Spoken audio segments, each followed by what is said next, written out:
Hi everyone, this video will be going over DMH assessments part 1.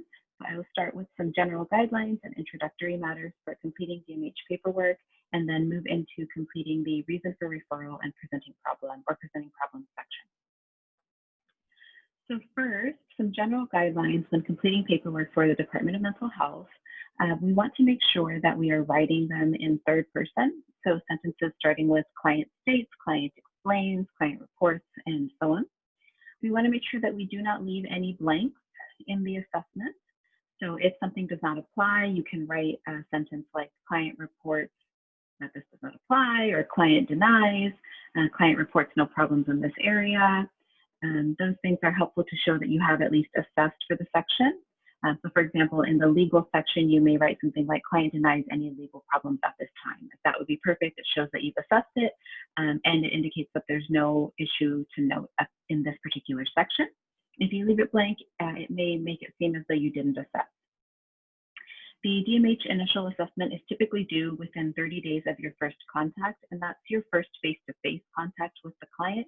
So from that very first session, you then have 30 days to complete the full assessment and enter that into your charting software.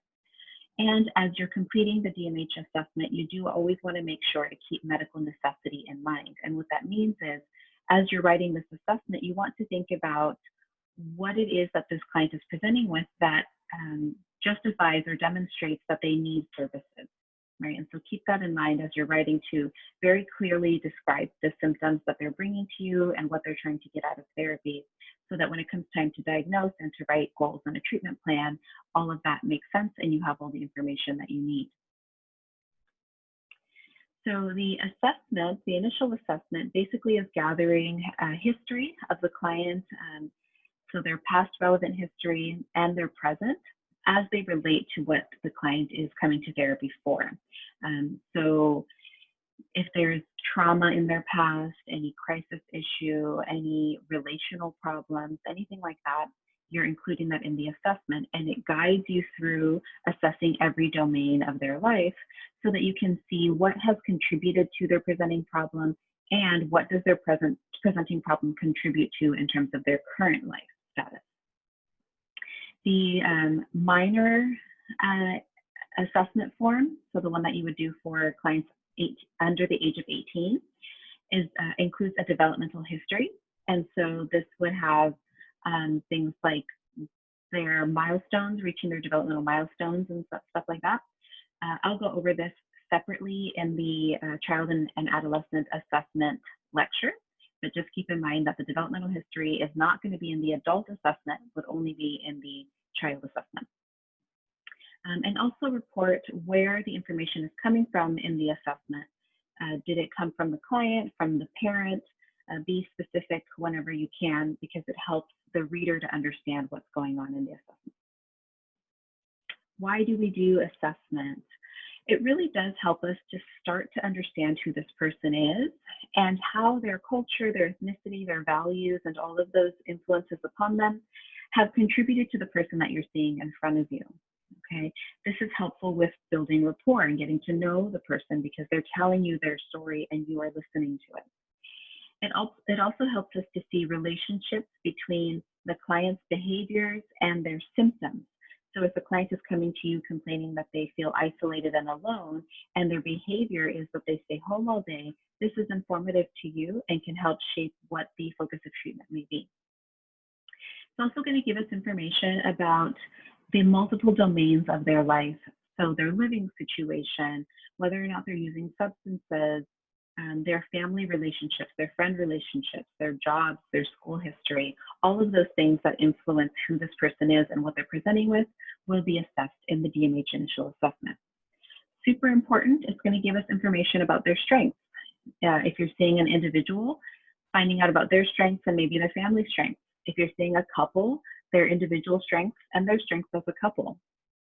And then it's going to help you to know how or what to include in your treatment plan. Because you have a very clear description of the presenting problem and what it's affecting, you're then guided in terms of what needs to be included as goals and what kind of interventions you might need to include. For example, if you find that one of the person's strengths is art, that may be something you include in your interventions to help them with their depression. So maybe they're going to use some kind of expressive art to help them with their depression. There are three main Department of Mental Health assessments that you should be mindful of. First is the initial full assessment, which is the one I've been talking about so far, and the one that you will likely become the most familiar with. It's used for basically any adult client that you work with that is receiving services at a DMH contracted site, and it's, I believe, about 8 pages long.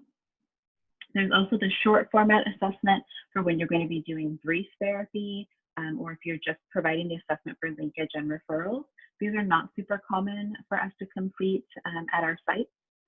And then there's the assessment addendum, which is what is used to update information, like perhaps you completed the assessment and then later on you found out more information that's relevant to include, or you realize that you made an error.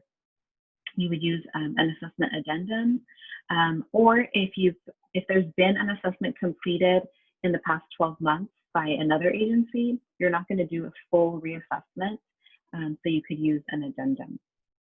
There's also a reassessment form that's used in certain circumstances, but we won't go over that too much in this PowerPoint. Okay. So some special cases, this one I've already addressed. If information is gathered after the initial assessment period, you have to complete an assessment addendum instead of just adding to the assessment itself. If you are gathering the information for the assessment over multiple sessions, which is what's most common, it's usually about 3 to 4 sessions, you want to sign and date the assessment on the date of the last assessment contact. So if you started seeing the client for their first session on January 1st, January 2nd, probably, and then you had another session on January 10th and another session on January 17th, and then you finished up on January 24th, you would sign and date that assessment with the date January 24th, because that's the last assessment contact. Okay, and then I've already covered that one, sorry, it's a repeat. Okay, if you make mistakes or you need to update the initial assessment, you would not be able to do so on the initial assessment itself unless you're still within the assessment period, in which case you can just edit that on your electronic charting, or if you're using a paper chart, you would cross it out, initial it, and date it. If you aren't the person who wrote the assessment and you're noticing an error or you need to make an update, again, you would use an assessment addendum. Same thing if you're updating or adding after the assessment period has ended, after those 30 days have ended, or after you've already signed and dated the assessment, you would need to do an addendum. Okay, so those are just some introductory things, and now we'll move into starting to complete it, and we'll start at the beginning here. So the very first page is going to look something like this. Do be sure that you're writing on the most updated version of the assessment. So when I created this, the most updated version was January 1st, 19. But as you're getting ready to do it, make sure you're using the right and updated form. So up at the top, it asks for the date of first assessment contact. This is the first session that you have with the client when you're doing the assessment. And so in my previous example, that would be January 2nd. The assessing practitioner name and discipline is you, the person that's doing the assessment. So you would write your full name and your discipline. So for all of you in my class, you would write MFT trainee while you're in practicum. And then client/others involved is fairly self-explanatory. You write the client's name. If there does happen to be a parent or someone else there, you would also include their name. But typically, we're just writing the client's name. Then we get some demographic information about the client. A lot of it self-explanatory. So date of birth, gender, ethnicity, and marital status, pretty obvious. The referral source is who referred the client to you for therapy or to your agency for therapy. So in most cases, our clients are either self-referred, they're referred by their school, or they're referred by a social worker, or they're referred by probation. And so you would write that in there. Then you want to make sure not to ignore these 4 checkboxes. These tend to get overlooked sometimes, but they're very important. So the first one, non-English speaking. If your client is non-English speaking, we have many Spanish speaking clients, for example. You would check off this box, and then you would write the language that you used for the interview. If you use Spanish, write Spanish. If you used a combination of languages like Spanish and English, you can write both Spanish and English. Then be sure to respond to the follow-up question, which is, were interpretive services provided for this interview? Did you do the interview yourself in that language, or did you have a third party, a translator or an interpretive service doing the interpretation for you? If so, you would write yes. If not, you would check off no. For most of us, it's going to be a no because we are all bilingual in the class. But, you know, different things happen. Okay, then you have cultural considerations, and this one also tended to get overlooked a lot and would be ignored. So you would always want to check off cultural considerations, check it off and indicate what those are. And this could be a lot of different things. With our Latino clients, in a lot of situations, we're looking at potential stigma situations.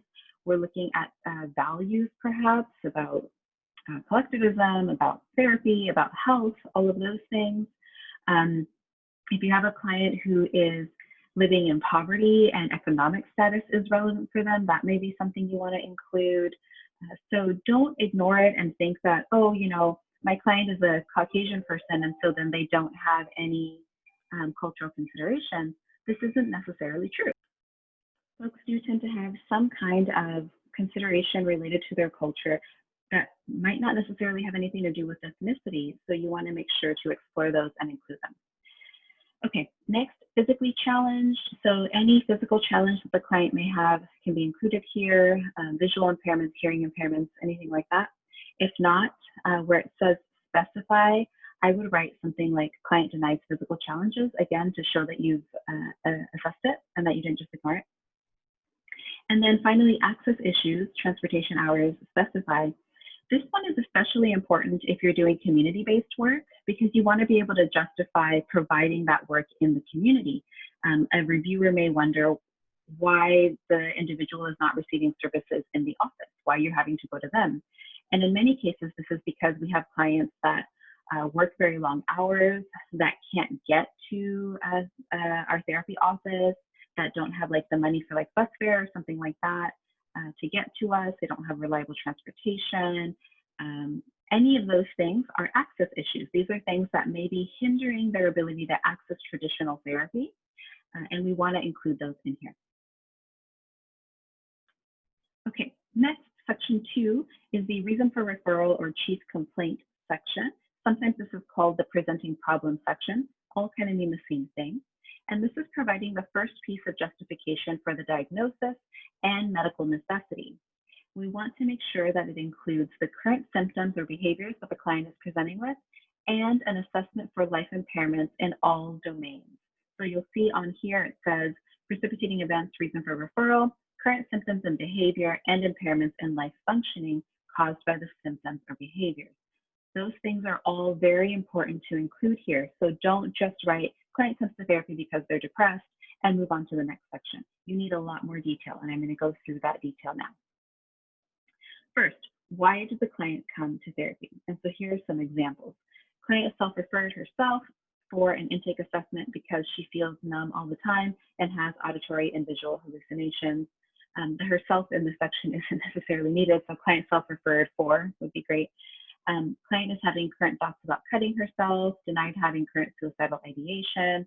Client is failing all of her courses, and mother recently learned that client was sexually abused by her half-brother. So this is giving you the information about why did the client come to therapy now, right? It's very likely that they've been dealing with these issues for a while in many cases. So what made it the right time now? And so in some cases, this is because they were mandated to therapy. In other cases, it was the issues were affecting them more intensely, like they were having problems at work or problems at school now. Or maybe they only now can afford therapy. So whatever reason it is, explain why they've come to therapy, what they think the purpose of coming to therapy is for them, what they want to get out of therapy in this section. Then the symptoms come next. Remember that this gives justification for the diagnosis and medical necessity.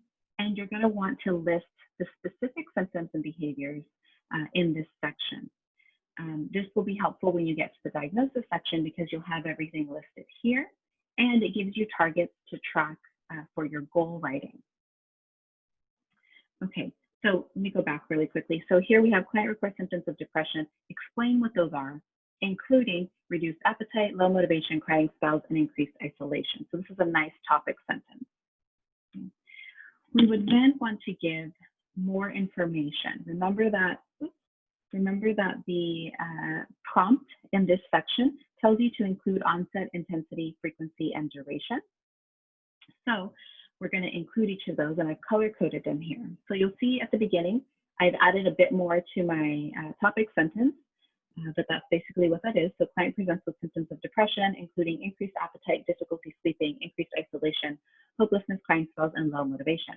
Then in green, I have identified onset. So when did the symptoms start?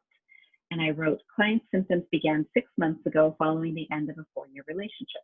So that orients the reader as to how long the client has been struggling with these issues, which may also be important for diagnosing. Intensity is an orange at the end, so I'm going to skip over it for just a minute. Next, I have frequency, which is how often does the client experience these symptoms?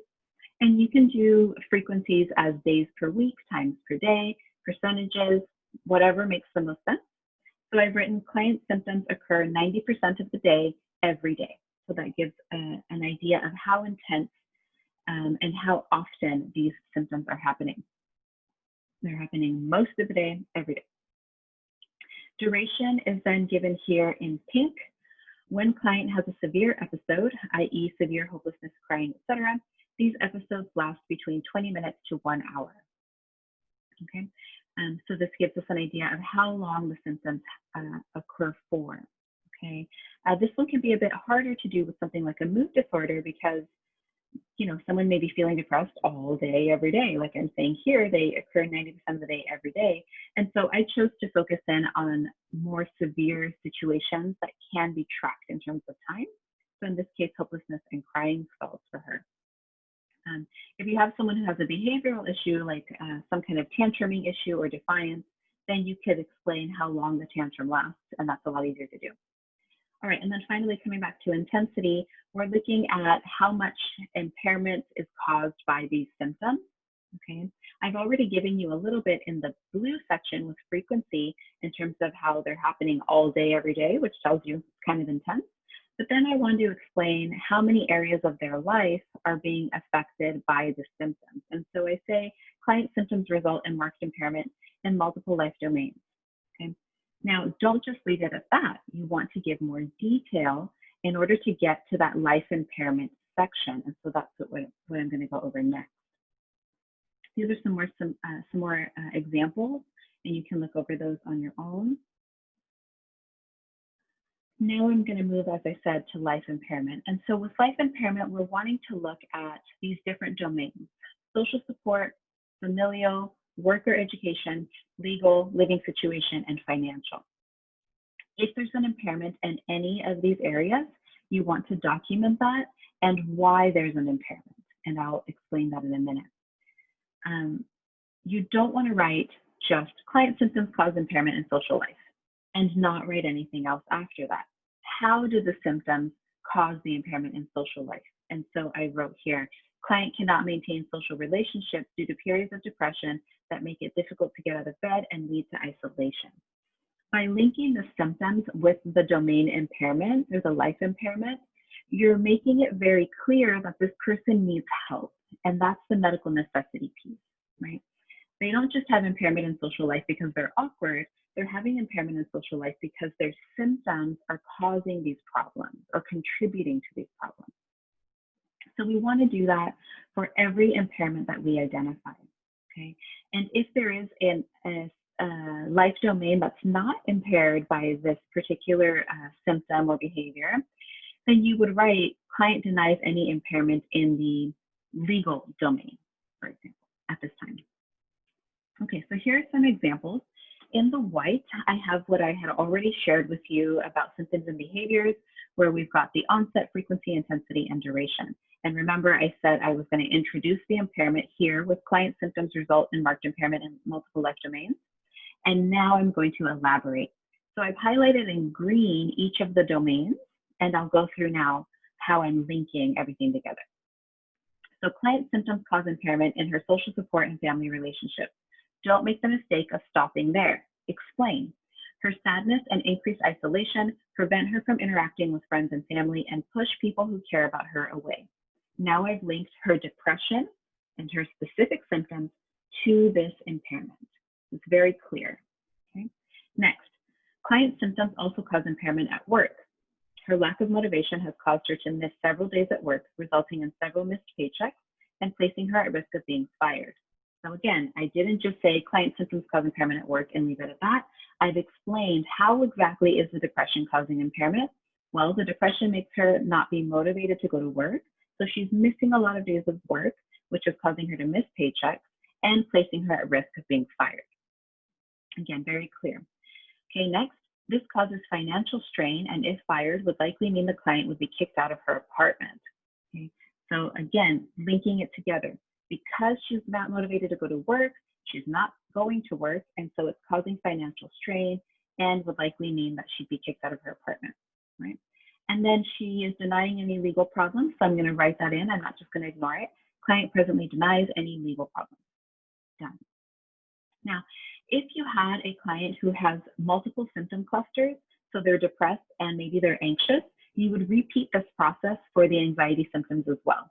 So you would start like a new paragraph and say, client presents with symptoms of anxiety, including, and so and so and so on, giving the intensity, onset, frequency, and duration for the anxiety symptoms as well, and also explaining the life impairments for the anxiety symptoms as well, okay?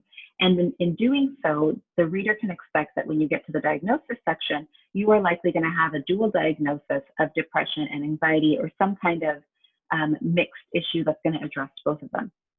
Now, this doesn't mean that you're going to go on and on writing about, you know, every single little thing they've ever struggled with. You're focusing on the predominant issues, the predominant symptom clusters, okay?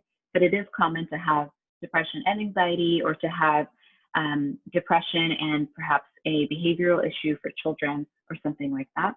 So make sure you include everything that's relevant in this section. So why does this all matter? You'll hear me talk a lot about the clinical loop. It's also been referred to as the golden thread. Basically, it's showing that you are linking the client's presenting problems with their diagnosis, with their treatment plan, and it's all being informed by this foundation, by the assessment, okay? The other thing is, when you get a thorough understanding of the reason for referral and the presenting problem, like we just did, it's going to guide the rest of your assessment. Now that I've done this part about the client's depression, I know that depression is going to be a theme in all of these areas of the client's life. And I'm going to make sure to ask, as I go through my assessment, how the depression is influencing these impairments or is affecting these life domains. And then, of course, it's going to inform my diagnosis. It's also going to provide some information about potential crisis issues. You should be already thinking, if you have a severely depressed client, is there potential suicide risk? Is there any self-harming behavior? Has there been any history of abuse, right? And so because I know depression is an issue, I'm going to be even more mindful of assessing for those areas. Of course, you always assess for them, but you're going to take extra time to look at those areas because you know this is a problem from the beginning of your assessment. I've already mentioned you're going to inform your diagnosis. If I'm talking about depression and how it's affecting all her life areas, and then I diagnose PTSD, that doesn't make any sense. So I need to make sure that my diagnosis is informed by what I'm saying this client is presenting with, okay? If it's PTSD, then I should have more information in my reason for referral section about the trauma that was experienced and about the PTSD symptoms, okay? And then, of course, goal development and treatment planning. If we go back to the symptoms, okay, I have them here: increased appetite, difficulty sleeping, isolation, hopelessness, crying, spousal motivation. you're likely going to have a goal about depressive symptoms and managing those. Like maybe it's going to be client will increase use of coping skills to address depressive symptoms, and then you're going to explain what those depressive symptoms are, like parentheses, isolation, crying spells, low motivation. Okay, so this is going to inform your goal.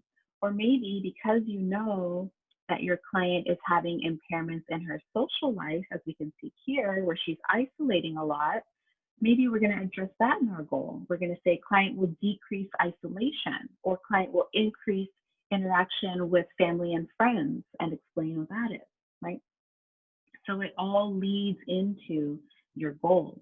If you were to show me this part of the assessment and then give me a goal of client will reduce maladaptive behaviors, or client will reduce defiance to authority, I'm going to be really confused and wonder if you gave me the wrong treatment plan, because that's not connected. It's not consistent. Okay, so it should be consistent, as should your interventions ultimately. And we'll go over treatment planning later, but it's important to keep this in mind from the get-go, that this is going to inform your diagnosis and it's going to inform your treatment plan. So make sure to get all of the information that you need in order to make that happen. All right, that's it for this one.